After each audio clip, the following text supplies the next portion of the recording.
Cette semaine, mon invité est Marianne Larivière.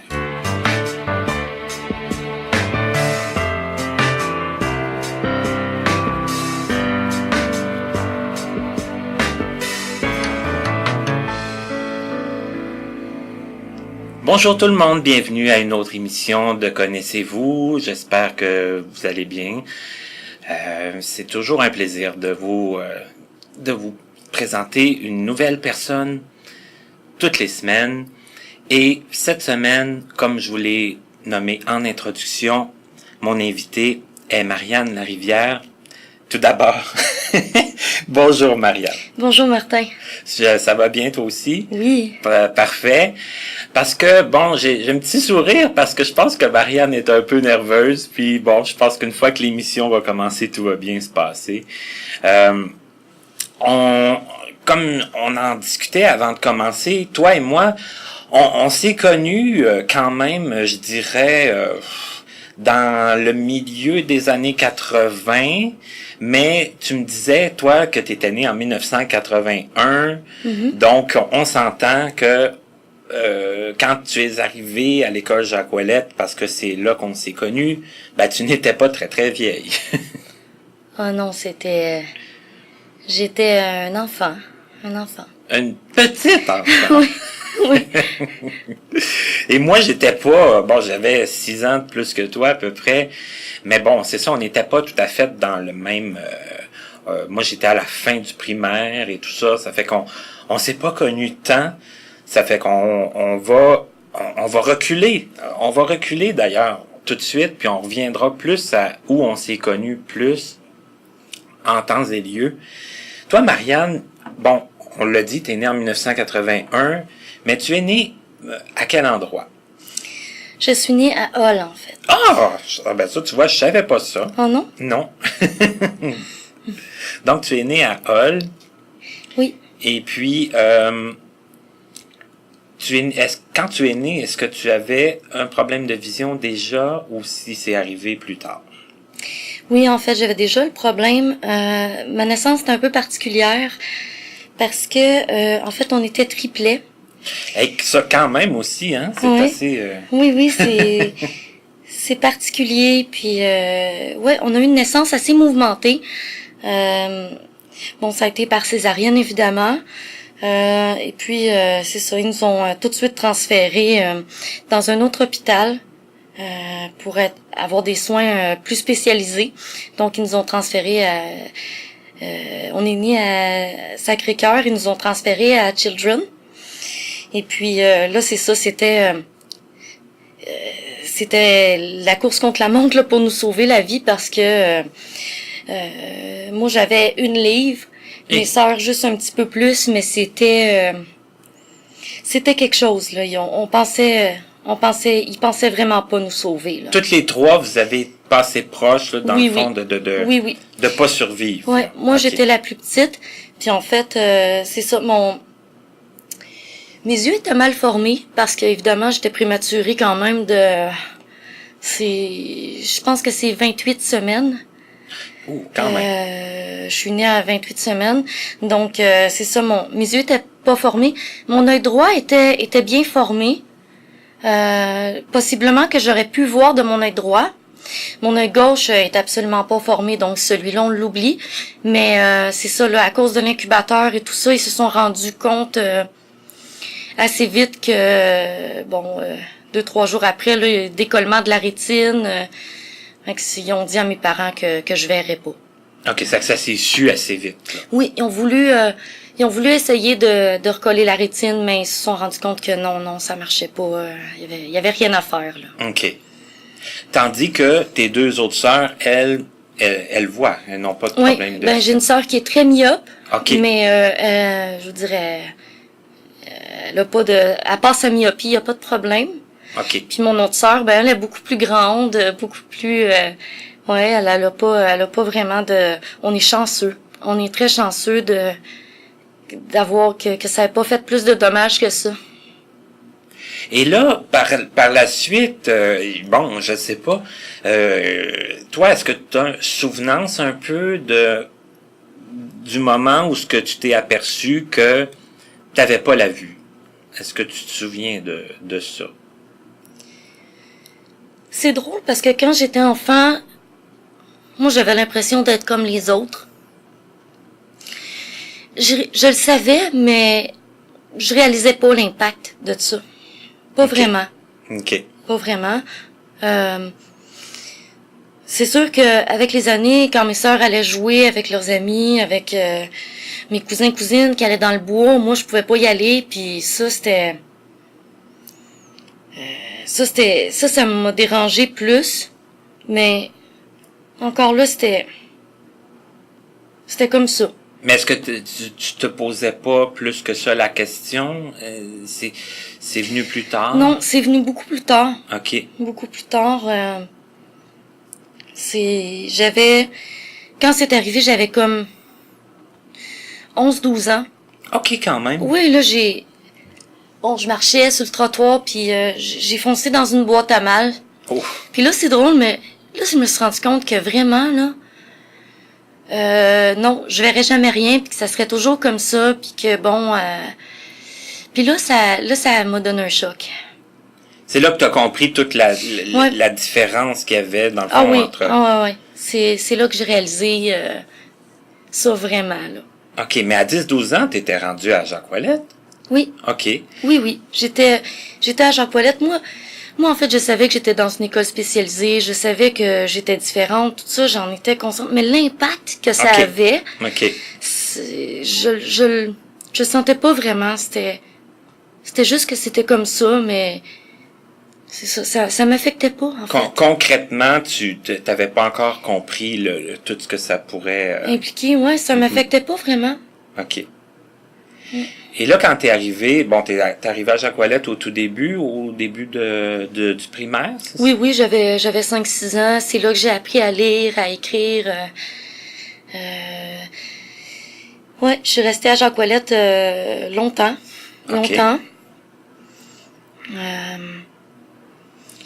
Est-ce que tu dis longtemps, est-ce que ça a été tout ton secondaire ou... J'ai été intégrée à Jacques Rousseau 1 an. En secondaire 1, ça a pas très bien marché. Ils m'ont retourné à Jacques-Ouellette. J'ai continué mon secondaire là. Puis en fait, c'est ça, j'ai fait quand même mon secondaire 5, je pense. Je me promenais entre deux écoles. J'ai fait mon secondaire 5 à l'école Saint-Jean-Baptiste.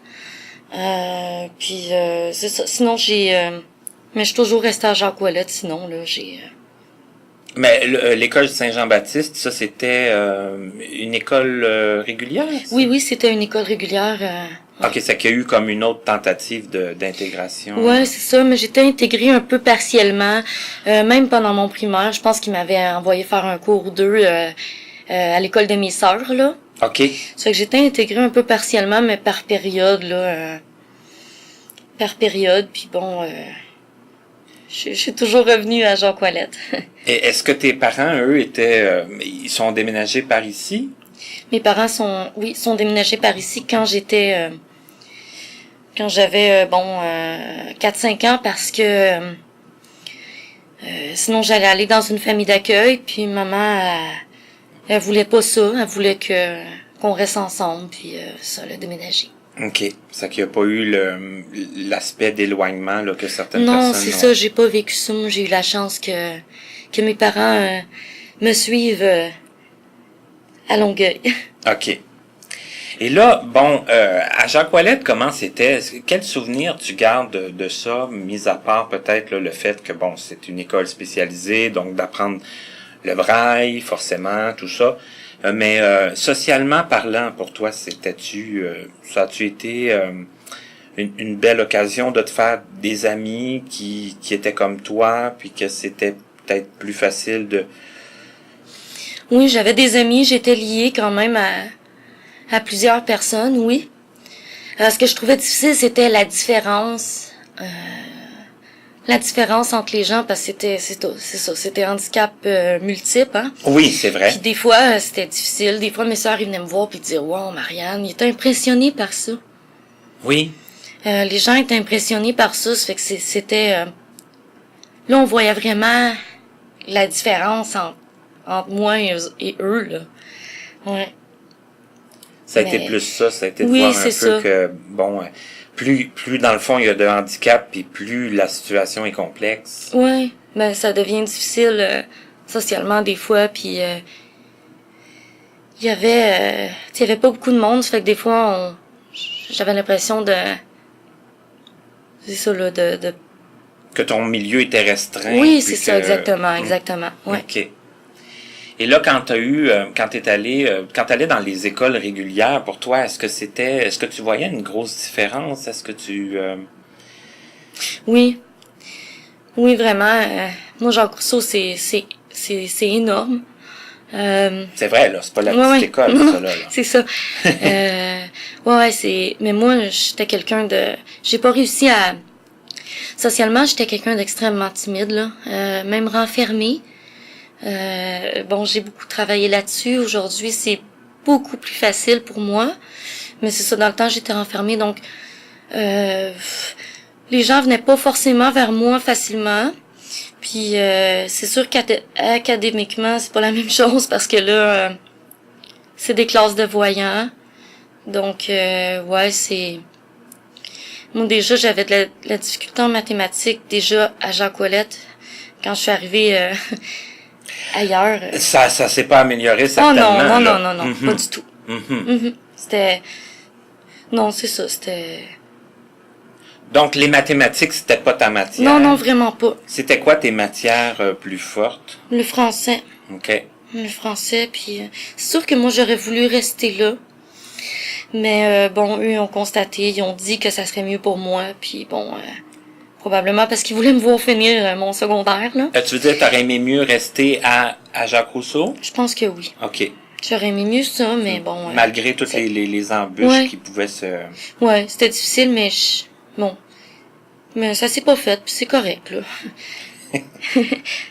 Puis bon, tu dis tes matières fortes, le français, mais comme exemple en géographie, des choses comme ça. Est-ce que pour toi, comment c'était? Est-ce que tu réussissais à te faire une image mentale de, je sais pas moi, de la ville, du Québec, du Canada, du monde un peu? Est-ce que c'était... Non, c'était beaucoup de par cœur en géographie. Moi, j'avais de la facilité avec la théorie, mais c'est ça, non, j'avais des notes quand même assez basses parce que bon, tel pays, c'est là, ouais, mais non, j'avais pas d'image mentale vraiment, c'était non. OK. Non, c'était pas évident. OK. Et là, bon, après ton secondaire, non, je dirais même pendant le secondaire, est-ce que tu avais une idée de ce que tu voulais faire plus tard, après l'école? Est-ce que t'es allé au collège? Non. Non? Non. Donc, c'est ça. Est-ce que tu avais une idée de ce que tu voulais faire après l'école? Vraiment pas. Vraiment pas? Oh non. Oh non. J'étais dans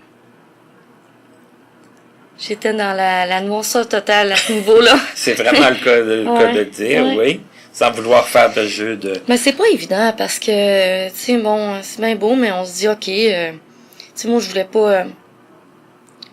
j'aurais voulu aller à l'université. Bon, c'est niaiseux ce que je vais dire un peu, mais pour le prestige. Mais après...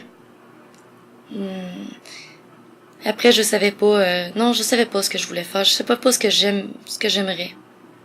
OK. C'était important pour moi de pas aller travailler juste pour aller travailler. Moi, je voulais être bien dans mon travail. Je voulais avoir une part de bonheur là dans ce que je fais parce que c'est ça.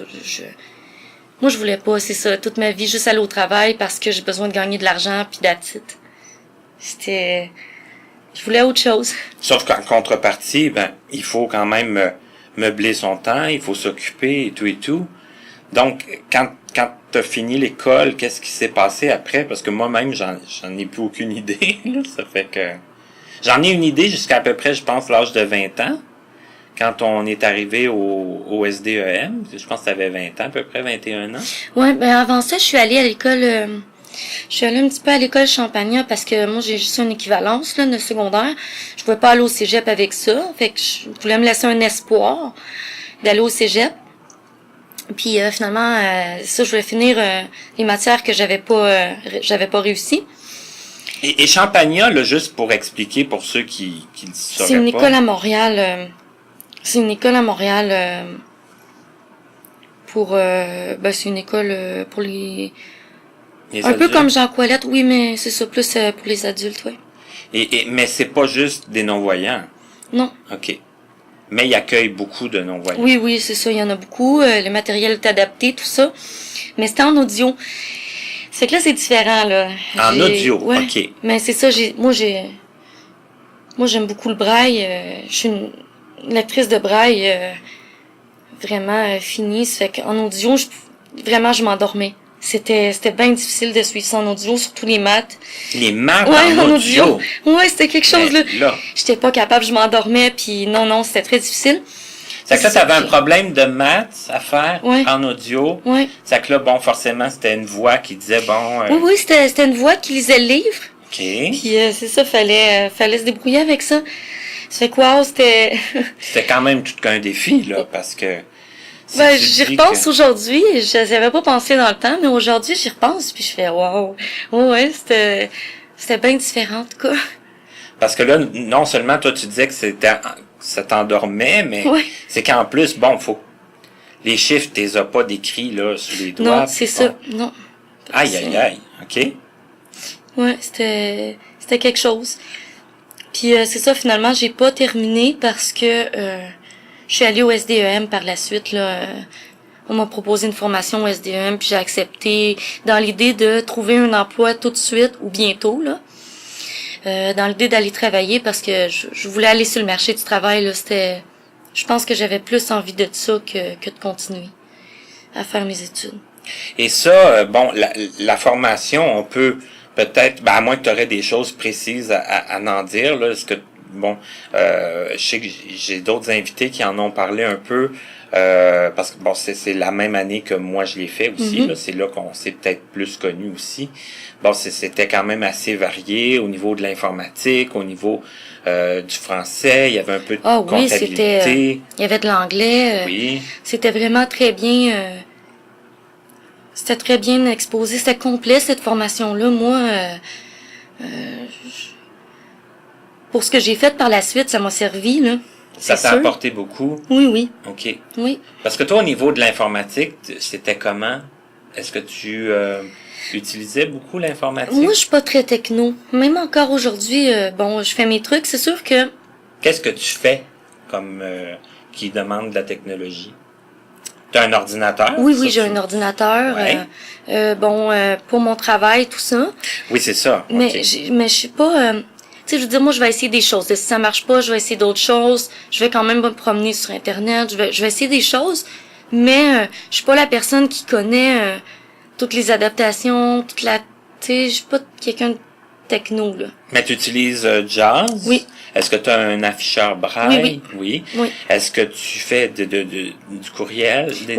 Oui, c'est ça. Moi, je fais la base. Okay. Je suis capable de me débrouiller. Mais il y a beaucoup de choses que je connais pas, là. OK. Aller sur certains sites qui t'intéressent.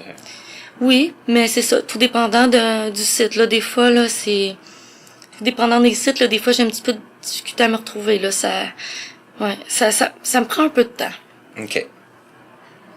Et si on en revient comme à la formation, bon là, il y en avait beaucoup d'informatique, là. Il y avait comme la base de Windows, il y avait Word, il y avait Excel, il y avait Access, il y avait le Outlook, il y avait tout ça.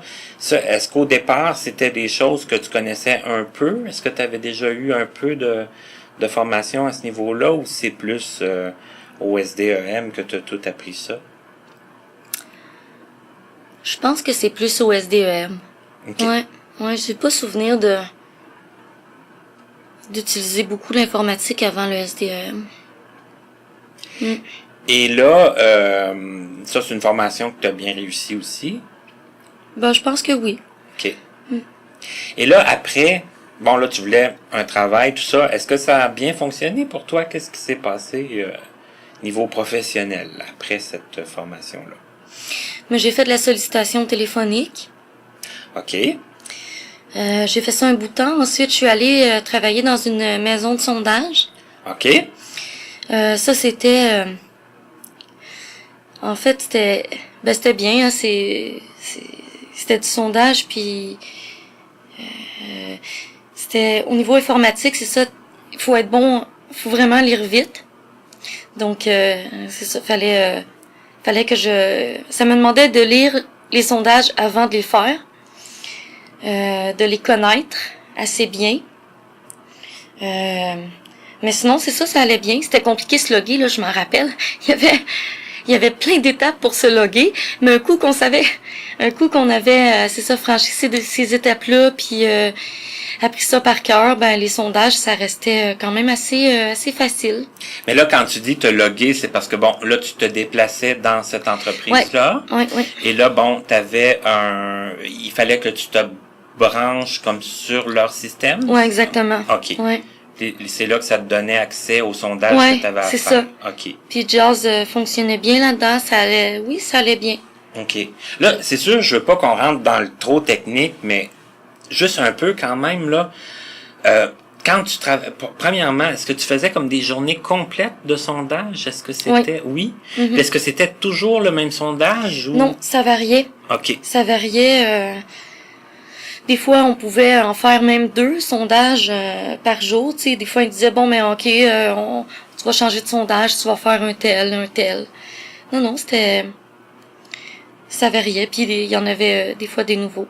Et puis, est-ce que c'était un système qui faisait les appels pour toi, puis qui... Non. Non, on utilisait... Ben, moi, en tout cas, j'utilisais pas ça. Donc, c'est ça, on ouvrait l'appel, puis là, on appelait nous-mêmes. OK. Ouais, c'était... Puis là, les questions, c'était des questions à choix de réponse pour la plupart, ou si c'était des questions que... Les deux. Ouais, il y avait des questions ouvertes, des choix de réponse aussi.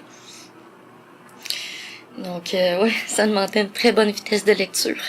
Puis aussi une bonne vitesse pour... si c'était pas un choix de réponse pour synthétiser, j'imagine qu'est-ce que la personne te répondait et tout. Puis il faut pas que tu développes à sa place. Il faut faut vraiment être impartial. Ça, c'est super important. Puis c'est long, là, c'est quand même des fois, là, ça durait 15 minutes, là, les sondages. C'était... Oui, pour avoir répondu des fois à certains, des fois c'était assez long. Ouais. Est-ce que, tu sais, je veux pas non plus qu'on s'éparpille trop, mais est-ce que, si, admettons, je te demandais, ça a été quoi comme un aspect positif de ce travail-là? Est-ce que... Oui, mais moi, j'aimais beaucoup l'équipe. OK. Avec qui je travaillais, c'était une très bonne équipe. Puis, c'était... Ça a été une expérience, ça a été une bonne expérience. Ça a été, Donc, ça a été mon premier, ben, pas mon premier travail, mais ça a été, où est-ce que j'avais vraiment comme, une grosse entreprise, là, ça a été ma première. OK. Donc, il y avait le sentiment d'appartenance, là, à une équipe de travail, puis tout ça. Ouais. Puis faire les sondages, tu dis, ça demandait une bonne vitesse de lecture, mais une fois que, tu avais lu le sondage avant, puis que ça faisait une couple de fois que tu le faisais passer, j'imagine que tu avais l'impression de le maîtriser, puis de dire, là, je peux le faire. Oui. OK. Ouais. Puis un aspect négatif, est-ce qu'il y a eu des situations drôles ou plates ou j'imagine que les gens ne sont pas toujours réceptifs à se faire téléphoner des fois? Non, je pense que ça, c'est... Des fois, on pouvait être plusieurs heures sans faire, hein, parce que les gens étaient pas intéressés, puis c'est correct. Sauf que ça, c'est sûr qu'à un moment donné, ça devient une source de stress, parce que nous, on est là pour produire, hein. Mm-hmm. Donc, j'imagine que votre productivité est regardée aussi. Ouais, ben quand même, là, oui. C'est sûr qu'à un moment donné, quand tu passes une journée sans faire, t'en fais un dans la journée, ouais. Puis est-ce qu'il y avait des gens impolis, des fois, qui étaient pas contents, qui disaient de plus les appeler, est-ce que c'est déjà arrivé? C'est déjà arrivé oui, c'est sûr, là. Parce que moi, j'ai déjà fait de la sollicitation. Oui, mais c'est arrivé plus en sollicitation, ça, je pense, OK. qu'en sondage, parce que les gens en sondage, non, je suis pas intéressée, puis ils raccrochent, là, tu sais, je veux dire, c'est pas... c'est un peu différent. OK. Un peu différent. Parce que moi, en tout cas, là, ça me glaçait, moi, quand je me faisais crier par la tête, là. Ça me glaçait carrément, moi. Ouais, ça, c'est une partie de la job du service à la clientèle téléphonique qui est difficile, c'est sûr. Mais c'était plus, comme tu dis, en sollicitation qu'en sondage? Ouais. OK. Je pense que oui. Ouais. OK. Et là, bon, t'as fait ça un certain temps, et pourquoi t'as cessé? Est-ce qu'il y avait une raison, ou t'avais fait le tour, ou il y a eu une autre opportunité? Qu'est-ce qui s'est passé après ça? Non, je pense que j'avais fait le tour de ça. Je pense que j'avais envie de faire autre chose. Puis là, il y a eu comme un blanc après ça. Un blanc... ouais, c'est ça, un blanc d'un... Une petite période où ça a été plus... d'un bout de temps où est-ce que c'est ça, ça a été mort un peu. OK. Puis là, après, j'ai commencé à travailler chez Saint-Hubert. Oui. Donc, ça fait 9 ans que je suis chez Saint-Hubert. 9 ans, quand même, que tu travailles chez Saint-Hubert? Oui. OK. Tu peux nous en parler un peu? Ça, là, je sais que tu le fais de chez toi? Oui, au début, je me rendais sur place. OK. Puis, donc là, quand j'étais prête, quand j'étais prête pour aller à la maison, c'est sûr, ceux qui le désirent, ils ont la possibilité de le faire. Donc, moi, c'est sûr que ça m'évite le transport, ça m'évite de la perte de temps. Ça fait que oui, je suis contente de travailler à la maison. Je le fais de la maison. Puis c'est ça, là, maintenant, je pense que la routine est prise. J'ai une équipe fantastique. Des chefs d'équipe qui sont là pour nous aider, des gestionnaires qui sont à l'écoute. Donc... Parce que là, même si tu travailles de chez toi, forcément, bon, t'as quand même des gens qui sont là pour... puis tu le sens quand même si t'es pas là. Oui. OK. Oui, on se sent quand même supporté. C'est-à-dire que des fois, on doit les appeler pour toutes sortes de raisons. Puis, les autres, ils sont là pour nous aider, puis ils le font très bien. OK. Et là, bon, ça ressemble un peu à quoi ta semaine de travail? Est-ce que c'est... Parce que moi, j'entends des choses à gauche puis à droite, puis tu peux peut-être confirmer ou infirmer, mais des fois, vous faites quand même des heures coupées, là. Ça fait que, bon, ça, c'est très avantageux d'être... à la maison. D'être à la maison. Mais c'est quand même des drôles d'horaires parce que, tu sais, moi, je fais disons, ces temps-ci, disons, de 10h à 2h le matin. Puis ensuite... il y a des gens qui commandent du poulet à 10h le matin? Ouais, mais en fait, ça rouvre à 11h, mais il y a des gens qui commandent déjà pour préparer leur commande. OK, qui placent la commande à l'avance. Exactement, nous, on est là. OK. Donc, c'est intéressant quand même de le savoir. Pour ceux qui voudraient planifier. Mais oui, c'est sûr. Donc, c'est ça, moi, je commence à 10h, je finis vers 2h, puis 4h à 8h. Tu sais, ça peut varier, mais faut que je m'arrange en conséquence que j'ai pas mes soirées pour faire autre chose. Ça, c'est des horaires de restaurant, hein. Ça fait que c'est un des avantages, mais bon... mais t'es chez toi au moins. Exactement. Il y a quand même... c'est ça, exactement. Est-ce que ça demande une installation particulière? Est-ce qu'il faut que... Faut avoir une pièce à soi. OK. Évidemment. Une pièce tranquille, une pièce à soi. Puis non, c'est eux, ils viennent installer. Les trucs, là. L'ordinateur, ils te fournissent un casque d'écoute. Ils t'installent ça. Puis ensuite, on est prêt à travailler. Ça fait que non, c'est pas... c'est comme avec leur équipement à eux. Oui, c'est ça. Ça demande une installation, oui, mais... c'est qu'à l'heure convenue, toi, tu t'installes à ton poste. Exactement, oui. Et là, faut que t'attendes que les appels entrent. Oui. Et là, pendant ce temps-là, forcément, tu peux pas vraiment faire autre chose, ou tu peux? Non, non, parce que j'ai toujours mon casque d'écoute en permanence. C'est sûr que quand c'est tranquille, on peut lire ou on peut, avoir l'écouteur du Victor, admettons, dans une oreille, puis... Oui. OK. Mm-hmm.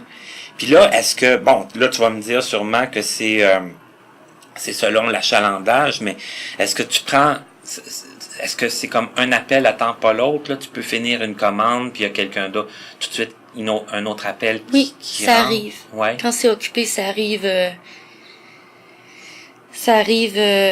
Surtout le soir, là. OK. Comme des fois, on est... Il y a des soirs où on n'arrête pas du tout. Puis il y a des soirs que... c'est ça, il y a des journées que c'est tranquille, puis on en fait beaucoup moins. OK. Puis là, toi, ça te demande quoi? Est-ce que comme le menu, tu le sais par cœur? Les Oui. prix, puis tout ça, puis tu... Les prix, pas nécessairement. Ça, en fait, je peux aller voir dans l'ordinateur. Donc, c'est de faire de la recherche rapidement dans les documents qui sont disponibles pour nous. Ça me demande aussi d'aller assez rapidement. De prendre la commande assez rapidement. Ça, je pense qu'à un moment donné, on vient aussi rapide qu'un voyant. Je pense pas que les clients se rendent compte qu'on est non-voyant. OK. Parce qu'on devient tellement habitué que non, c'est ça. Mais ça fonctionne comme quoi? C'est-tu comme un tableau que vous avez à remplir, puis... Oui, on peut dire ça. C'est pas un tableau, mais c'est des champs. OK. Ouais, c'est des champs, puis c'est ça, l'application fonctionne très bien avec Jaws. Là. C'est sûr que, bon, tu sais, à travers les années, il y a eu quelques problèmes, mais les intervenants de l'Institut ont toujours été là pour nous aider à régler les problèmes. Donc oui, ça fonctionne bien. Nous, on remplit nos champs, on rentre la commande, puis c'est ça, La commande se transfère après ça? on l'envoie, puis OK. c'est par Internet que ils la reçoivent au restaurant. OK. Ah, ben c'est quand même parce que moi là on fait pas de publicité. Moi je suis pas payé pour faire de la publicité pour Saint-Hubert, mais tu sais forcément c'est une chaîne assez connue, c'est une chaîne assez populaire. Oui. Moi j'appelle quand même assez souvent, mais je suis pas jamais tombé sur toi. Mais non. Ben écoute, hey, puis en plus que ça fait quoi 9 ans que t'es là déjà, Oui. ça fait que quand même, hein, c'est Ah oui, je connais un peu, je commence à connaître l'entreprise, puis j'ai un peu tout vu le type de clientèle. Tu sais, je pense que je commence à être. Est-ce qu'il y a des dans clients mon- spéciaux aussi dans mon des fois élément. qui appellent? Oui, oui. Est-ce que tu peux nous raconter un exemple?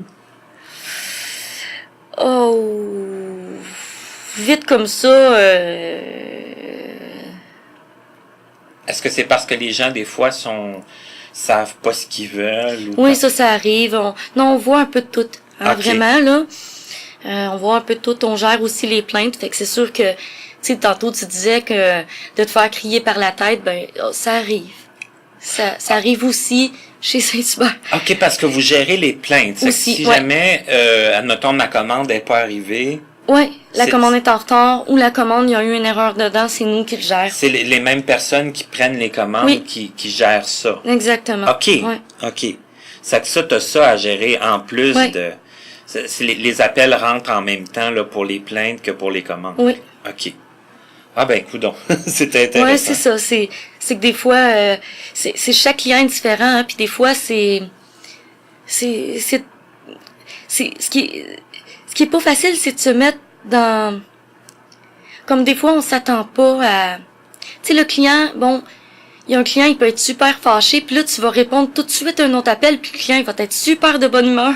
Ah, OK. Ça fait que c'est comme un petit peu De passer ouais, chaque d'un client, à dans le l'autre, fond, ouais, c'est différent. c'est particulier, c'est spécial. Ouais, ça demande je pense que ça demande c'est ça, certaines qualités de diplomatie, tu sais, il faut être quand même relativement calme, posé pour faire ça aussi. Fait que ça, c'est toutes des choses que tu...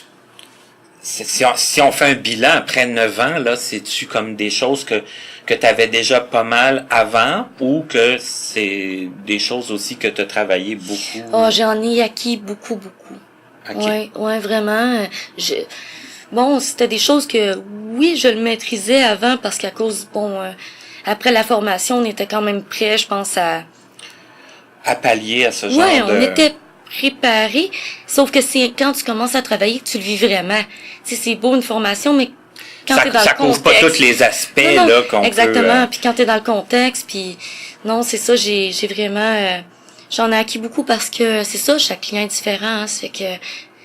Puis là, dans la restauration, ben les gens, quand ils appellent, ils ont faim, puis ils Ouais. ont hâte que ça arrive. Puis Ouais, c'est pour ça que des fois...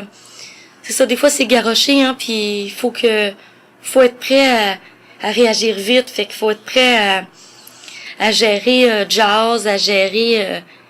ouais, je pense qu'il faut être habile dans l'application aussi, là. ouais, j'imagine. Ça fait beaucoup de choses à Oui, mais être aux aguets de. oui, mais avec l'habitude, je pense qu'on y arrive. Je pense qu'on y arrive bien. Ah, c'est ça, là. Toi, Ouais. après 9 ans, t'es Oh, oui, rendu moi, une pro, là. Je- Hey, écoute, on a parlé beaucoup du professionnel, puis avant l'entrevue, tu me disais que tu avais 3 passions dans la vie. Pas une, mais bien 3. oui. Puis je voudrais qu'on parle au moins de la première passion avant la pause, parce que le temps file quand même, hein. Je t'ai demandé au début, j'ai dit, es-tu capable de me faire une entrevue d'1 heure? T'as dit non. Mais non. je pense que on va y arriver. Oh oui, ça se peut. On va y C'est arriver. possible. La première passion, puis c'est sûr qu'il y en a qui le savent, mais c'est, tu me disais-tu la musique ou particulièrement le chant? Je me souviens plus. Le chant. Le chant, Ouais. OK. J'ai essayé de jouer un petit peu de guitare à travers les années. Puis finalement, bon, j'ai laissé ça de côté. Puis là, ben, c'est sûr que je me fais toujours achaler par ma famille pour jouer de la guitare. Puis là, je dis tout le temps que ça fait des années que je joue plus. Puis là, tout le monde me demande, ben, quand est-ce que tu vas reprendre ta guitare? Puis je suis comme, je sais pas. Un jour, ou pas. Je sais pas. Mais pourquoi t'avais cessé? Parce que là, si ta famille te réclame, Ouais, c'est que tu devais être quand même assez bonne. Les gens disaient que oui, mais Toi, parce t'étais que pas moi, satisfait? non, c'est ça. Moi, je suis quelqu'un de très perfectionniste. C'est vraiment intense. Puis moi, dans ma tête, j'ai pas de talent. Oh, hey, c'est... Puis là, c'était ouais. difficile de... Bon, j'ai suivi des cours de guitare, j'ai pratiqué tout ça, mais j'arrivais jamais au niveau où je voulais être. Donc, mais d'ailleurs, je suis pas là en chant non plus. Mais c'est ça. Donc, j'ai arrêté de jouer de la guitare. Je me suis concentrée sur le chant parce que ça, on dirait que ça m'interpelle plus. On dirait que je peux plus me dévoiler en chant. Mon côté, je pense que mon côté artiste, mon côté, pas émotif, mais je peux exprimer plus de côté de moi en chant. Donc, je suis allée là-dedans. Puis là, j'ai une prof extraordinaire en ce moment. J'ai avancé beaucoup, beaucoup. Mais je suis pas sûre d'être satisfaite un jour. Mais bon, c'est comme ça. J'aime ça le faire. Je suis pas capable d'arrêter de faire ça. Même si je voudrais. Et ça a commencé quand, ça? Moi, j'ai commencé à chanter dans ma chambre. J'avais comme 7-8 ans. Puis j'ai jamais arrêté de chanter toute seule. Mais un jour, tu as décidé de chanter devant un public. Ouais, j'ai décidé de prendre des cours. J'ai pris des cours depuis que j'ai 18 ans. J'ai pris des cours périodiquement. J'ai fait beaucoup de musique aussi quand que j'étais ado, là, on avait 15-16 ans. Puis je me rappelle à Jacques Ouellette, on faisait beaucoup de musique.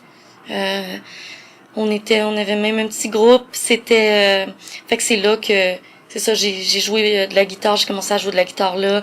J'ai commencé à chanter. Puis ouais, puis c'est ça. Plus tard, je suis allée dans des cours.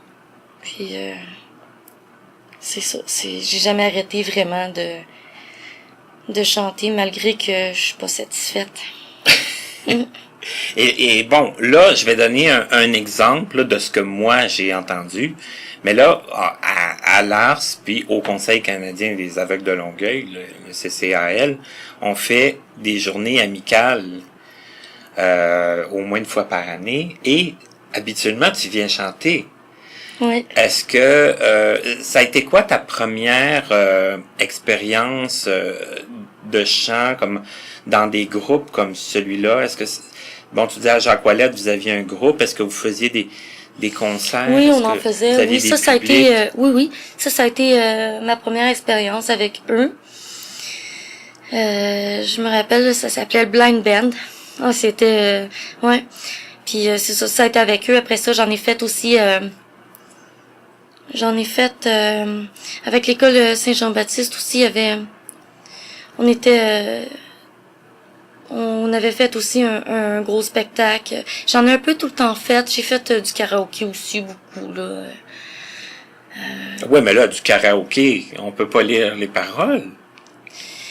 Fallait le savoir par cœur. C'est ça, c'est de chanter sur la musique du karaoké, mais sans avoir c'est ça. Sans avoir le guide visuel. Là. Ouais, exactement. OK. Donc, ouais, j'en ai fait. Il y a des spectacles que j'ai plus aimés, d'autres moins, d'autres vraiment où j'ai l'impression de m'être plantée.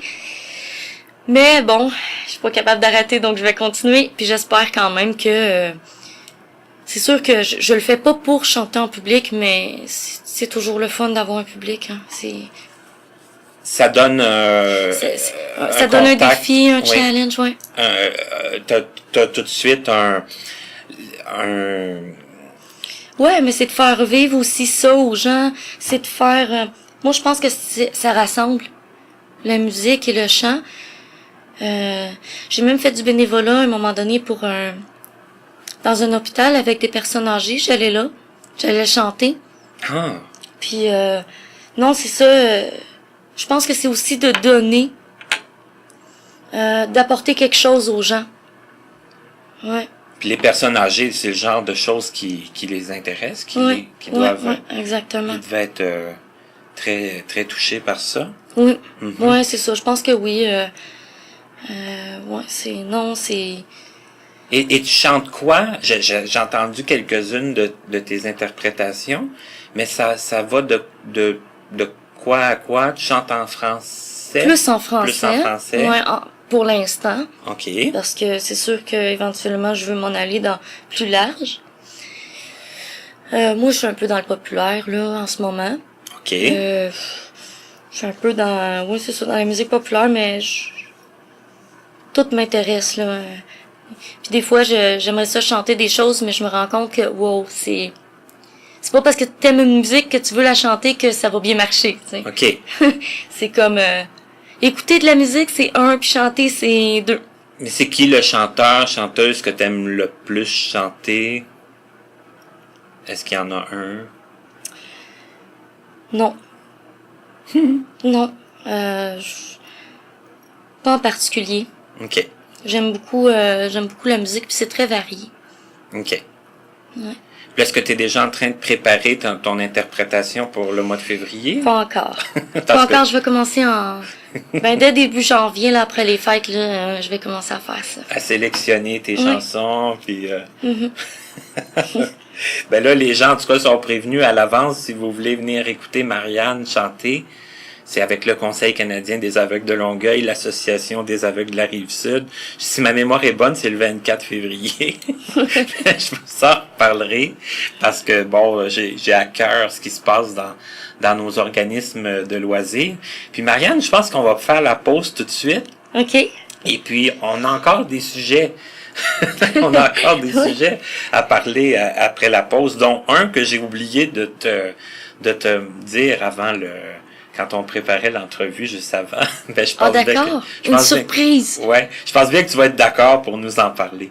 OK.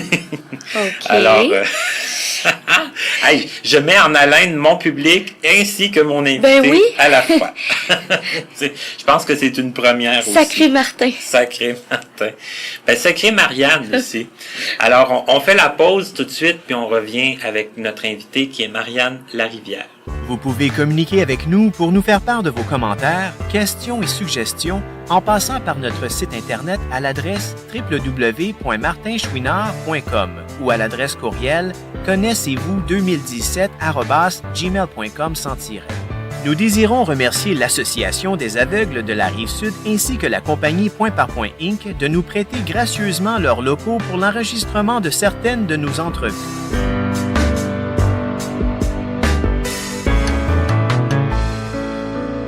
Bonjour et bienvenue à la section pause de l'entrevue. Cette semaine, mon invité étant passionné de lecture, je vous parle encore une fois de lecture, et ça tombe bien car moi aussi je suis quand même assez passionné de ce passe-temps.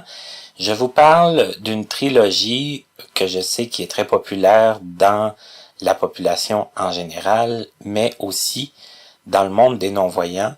Il s'agit de la trilogie Sur les berges du Richelieu de Jean-Pierre Charland.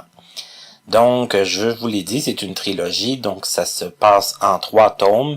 C'est peut-être un peu différent de la trilogie d'avant qui était 1967 et des autres tomaisons de Jean-Pierre Charland. Et je vous explique pourquoi.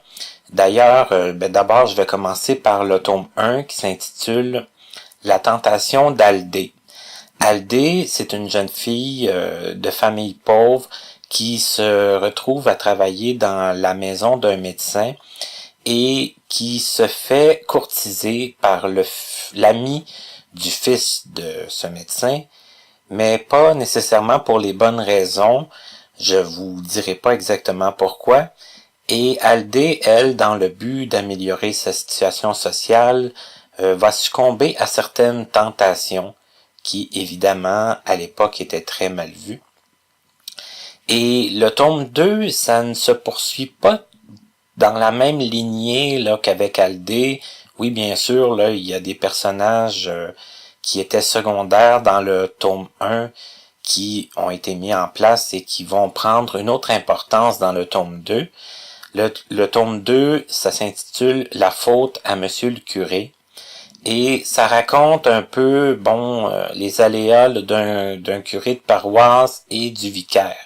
Et disons que les deux messieurs ont des penchants assez spéciaux qui vont faire jaser. Et le tome 3, ça s'intitule Amour contrarié. Et ça, c'est un peu la nouvelle vie que le prêtre va choisir. Moi, je ne l'ai pas terminé encore, le tome 3. Donc, ça va être facile de ne pas vous dire la fin car je ne la sais pas encore. Mais c'est très intéressant. Moi, j'avais vraiment hâte de commencer le tome 3. Alors, bien sûr, là, dans les prochains jours, là, je vais le terminer. Et je vous invite fortement, si vous ne connaissez pas Jean-Pierre Charland, je dirais que tout ce qui a été écrit de lui est excellent. Si vous désirez lire les Portes de Québec, les folles années, les années de plomb, vous avez déjà comme 12 volumes à lire. Il y a Félicité, il y a 1967, il y a d'autres livres aussi qui ont été écrits à travers ça qui sont pas des tomaisons. Donc, je vous invite à communiquer soit par le médium audio ou le médium braille pour faire ces lectures. À notre prochaine émission! José Blanchette. Après 18 années de vie commune, voici une brève description de la perception de son conjoint dans la vie de tous les jours. Encore aujourd'hui, pour moi, Martin, c'est pas une personne non-voyante. Non, oui, OK, il est non-voyant, mais je veux dire, souvent, c'est le monde qui me le font penser, parce que pour moi, chez nous, dans la maison, c'est pas une personne non-voyante, là. Tu sais ce que je veux dire?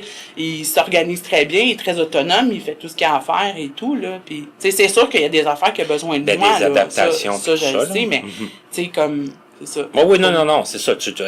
T'es pas en train à tous les jours de dire je sors avec un non-voyant. Non, c'est ça. Nous sommes de retour avec notre invitée qui est Marianne Larivière. Et avant la pause, je vous disais que Marianne avait 3 passions. On a parlé du chant. Tu nous parlais aussi de la lecture et qui occupait beaucoup de ton temps. Puis je pense que ce qui est important de dire aussi, c'est que toi, tu lis beaucoup en braille. Oui, moi je trouve que le système braille, c'est merveilleux. J'ai toujours aimé ça, puis là je suis un peu déçue parce que je vois que c'est ça, il y en a de moins en moins. Donc c'est un petit peu inquiétant, mais c'est génial, le braille. Vraiment. Est-ce que tu dirais que quand tu l'as appris, ça a été comme une révélation à ce moment-là, puis une révélation qui dure toujours? Oui, parce que moi, la lecture, je l'utilisais pour... C'était vraiment pour partir dans le monde des personnages du livre. C'était vraiment pour m'évader que j'utilisais ça. Puis ça a toujours fonctionné. Ça m'a toujours sorti je sais pas, de mon quotidien, de mes soucis, quand je partais dans un bon livre, là, c'était... je pouvais, c'est ça, je pouvais comme être dans un autre monde, puis... Ouais, c'était... T'évader. Ouais, puis... c'était quelque chose que j'aimais vraiment. OK. Mais tu le fais encore? Oui. Et tu lis quel genre de livre? Moi, je suis curieuse, hein. Je veux tout savoir. Donc, non, c'est ça. Je lis plusieurs choses. Ben, j'aime beaucoup ça, le roman historique, le policier.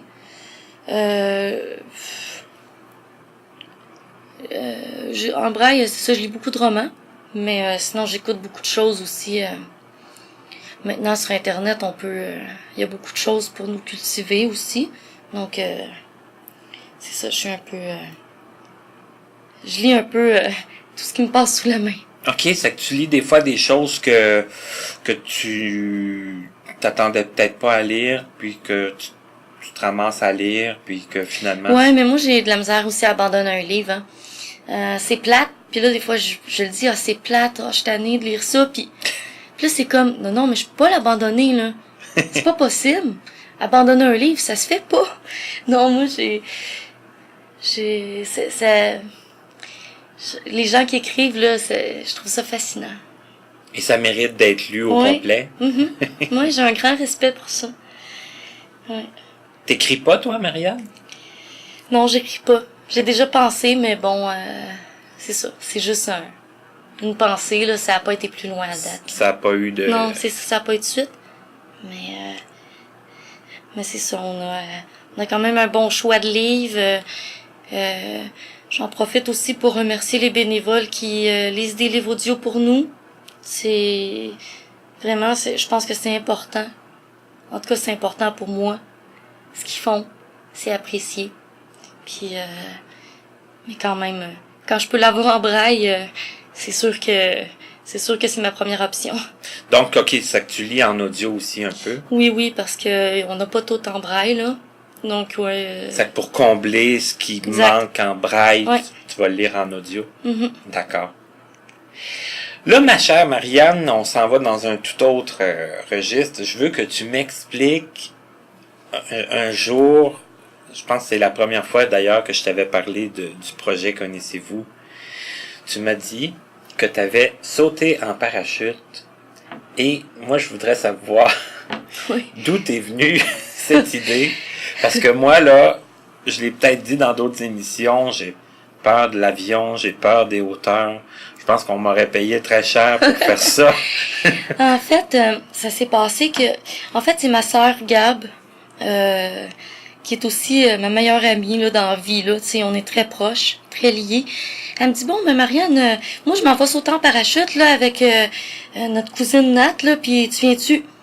J'ai dit, ah ouais? Je dis, OK. Tu sais, par orgueil, là, moi, j'étais vraiment pas sûre. J'ai dit, OK, ouais, je suis là. Puis, là, je me suis dit, hey, mais moi, j'ai jamais voyagé. Puis moi aussi, j'ai peur de l'avion. Hein. J'ai vraiment. Mais tu l'as déjà pris? Non, pas avant de faire du parachute. OK. Donc, c'était la première fois que je prenais l'avion. Mais on avait tout pour nous là. C'était une magnifique journée. Les gens ont dit que le paysage était magnifique. On avait des instructeurs excellents qui m'ont rassurée. Puis ça s'est super bien passé. C'est une expérience unique. Je pense qu'on fait pas ça souvent dans la vie. C'est que moi, je me suis jamais empêchée de faire des choses par rapport à mon handicap visuel. Jamais. Puis ça, c'était quelque chose qui... Puis là, ma sœur Jess a dit « Ah, ben là, si Marianne y va, j'y vais. » Ça fait qu'on est partis, c'est ça, tous les trois. Puis, wow. Quand il est venu le temps de sauter, j'ai comme fait « Oh non, je peux pas y aller. » Puis comme finalement, mon instructeur m'a entraîné. J'ai comme pas eu le choix de sauter. Puis je pense que c'est la première minute ou 1 minute et demie. En premier, là, on est en chute libre. On descend vraiment très, très vite. Puis là, ça, c'était pas évident parce que j'avais de la difficulté à respirer, puis il y avait tellement de vent, puis bon, c'est ça, c'est un peu insécurisant. Je pense même que mon instructeur, il a dit que j'essayais de m'appuyer sur lui pour avoir un contact humain parce que là, on se sent vraiment... on se sent vraiment, on n'a plus de repères. C'est ça, là. C'est ça. Il n'y a plus rien. Ouais. Puis là, en fait, quand le parachute s'ouvre, là, c'est comme soulagement total parce que là, on sait que, bon, OK, je vais continuer à vivre. Parce que, tu sais, on y pense, hein. Oh, mais s'il arrive quelque chose, puis que ça se peut que ça soit ma dernière journée, là. Tu sais, mon dernier repas, ça se peut. C'est possible, tu sais. Moi, j'avais demandé à mon instructeur, j'avais dit, mais qu'est-ce qui se passe si ça va mal? Moi, je veux le savoir, là. Tu vas me le dire. Il dit, ben ça, on pense pas à ça. Puis là, j'étais comme, non, il va pas me le dire si ça va mal. OK, je suis seule au monde, là. Come on. Fait que là, non, c'est ça, c'était vraiment, là, quand le parachute s'ouvre, là, tu dis, bon, OK, ça sera pas la fin, c'est correct, là. Tu sais, là, je pense que je vais atterrir. Puis bon, là, on a fait, là, on descend plus lentement dans ce temps-là. Donc là, on a quand même quelques minutes à faire. Puis là, il m'a donné les rênes, mais les poignées. Puis il m'a montré comment faire, comment tourner avec le parachute. Puis là, c'est comme un manège, mais sans qu'on soit comme dans du métal, là, parce que les manèges, t'es jamais libre. Ça, c'est vraiment la liberté totale. Tu sais, on se sent pas accroché après rien. Ça fait qu'on tourne, là, puis ça, j'ai vraiment aimé ça. Ça, là, c'était comme, encore, c'est pas assez long. Puis, ouais, puis là, on est atterri. Sans embûche. Sans embûche. Puis là, ça a été comme, j'ai fait ça. Oh, ouais, j'ai fait ça. Puis comme là, je me suis dit, si je peux faire ça, ça veut dire que je peux faire plein d'autres choses. Ça m'a comme donné un élan. Ça t'a surpris, mais ça t'a ouvert aussi, ouais, comme... Exactement, ouais. Ça m'a ouvert des portes, puis je me suis dit, OK, mais quand t'as peur, tu sais, pense à ça. Tu sais, c'était ça qui... Pense à ce que t'as fait, puis vas-y. Parce que là, ta sœur, elle t'avait dit, on s'en va sauter en parachute, puis est-ce que ça a été la même journée? Est-ce que c'est... Non, c'est ça, okay. Je le savais une couple de semaines avant. OK, t'as quand même eu le temps T'aurais pu changer d'avis. J'aurais pu changer d'avis, mais... l'orgueil faisait... Il n'en était pas question, okay. Là, c'était sûr. OK. Mais rendu quand je suis arrivée pour sauter, là, j'étais vraiment plus sûre, là. Je me suis dit, oh non, qu'est-ce que je fais là? Et ça dure combien de temps, une descente? La chute libre, c'est 1 minute et demie. Le parachute a peut-être un peu moins qu'une dizaine de minutes. Ah, quand même. Ouais, ça prend 15 minutes dans l'avion pour y aller, pour monter. 15 minutes juste pour monter? Ouais, c'est 13 000 pieds d'altitude qu'on va descendre là. Puis c'est ça, c'est sûr que la descente, elle paraît pas très longue, là. Mais ouais, je pense que c'est ça, là, un bon... moins de 10 minutes, là. OK. Mais, ouais. Ça a été une belle expérience. Oui, vraiment. Que t'as fait avec tes deux sœurs, ta cousine. Ouais, j'avais besoin de... Mais tu sais, c'est aussi l'adrénaline, hein. Des fois, en tout cas, si je voulais de l'adrénaline, ça m'en a donné. Ça t'en a eu. Ouais. Ouais. Là, j'aimerais ça qu'on parle de ta troisième passion, que tu nous expliques c'est quoi. Oui, en fait, c'est les animaux. OK. Moi, je pourrais pas me passer de mes chiens, là. J'ai 2 chiens, puis je trouve qu'ils me ramènent tellement au moment présent. Ils sont toujours contents. Tu sais, quoi qu'il arrive, ils vont quand même être attachés à moi. Puis ça, sauf que j'imagine pas quand je vais les perdre, qu'est-ce que ça va me faire, là, parce que je les aime tellement. Faut pas penser à ça. Non, c'est ça, c'est ça. C'est pas encore arrivé, fait que je vais en profiter au maximum. J'ai commencé aussi à faire du canicross. Ah, c'est quoi ça? Ça, c'est...